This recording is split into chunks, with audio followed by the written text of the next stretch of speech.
welcome to AGBARA Latest ọmọdé làwọ̀ ẹ subscribe síbẹ̀.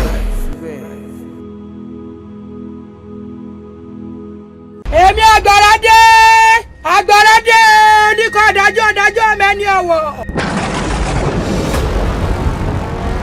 Wọ́n gangan l'Agbára.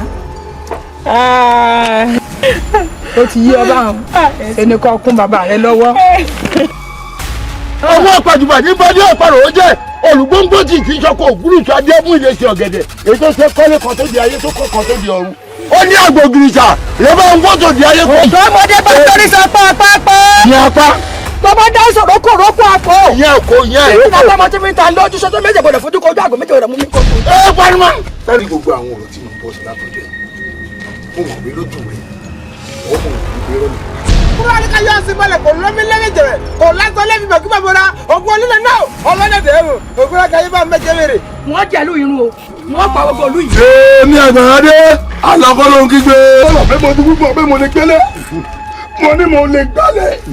Mo lé mi Àgbàrá nìkan ló tó wọ́ ọyàn rẹ̀ gbúrú. Orúkọ tẹ́sí mi ọ̀pẹ mi ní Agbára èmi